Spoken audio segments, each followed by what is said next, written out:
So, for today's video, papakita ko sa inyo kung paano nga ba magbayad ng tax payables through online via phone. So, first, pupunta muna tayo sa website ng BIR. So, yan, nag-loading na. Then, after that, makikita natin yung ePay. Click lang natin yung ePay.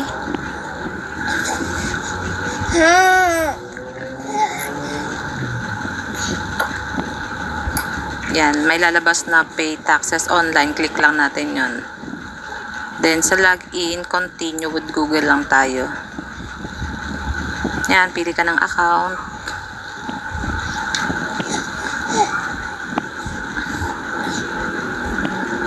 Then, pag okay na, input lang natin yung amount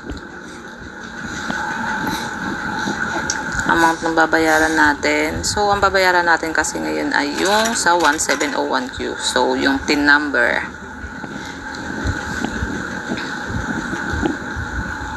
Siyempre, kailangan yung PIN number tama. Do-double check nyo lagi yan.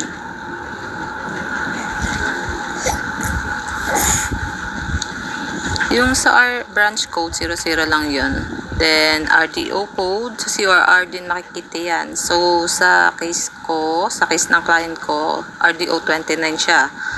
Yung form series, so, 1700 series, then 1701Q, tax type, income tax. So, yung return period natin, yung last day ng third quarter. So, it is September 30, 2025. Then, pag okay na, double check. Click lang natin yung next. Then, input ng email address. Kasi dyan, i-email yung parang pinaka-confirmation ng pagbayad natin.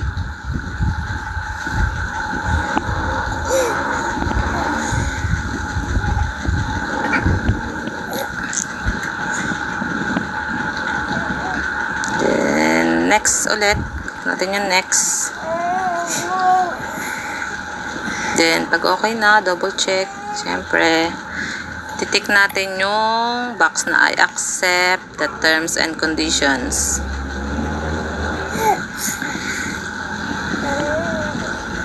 Then, confirm and pay. Then, pipiliin natin siyempre yung e-wallet. Kasi GCash tayo yan. GCash.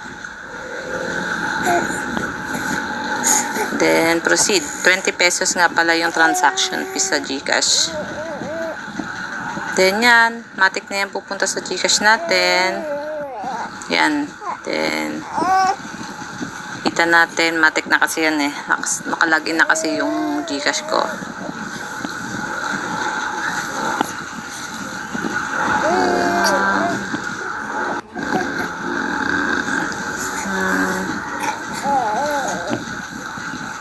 Yan. Kita natin. Confirm payment. Pay. 682. Yan. Click lang natin. And that's it. Download. Click the download. And then, okay na. Yan. Ganyan lang siya katali, guys. So, yan. Ini-screenshot ko yan.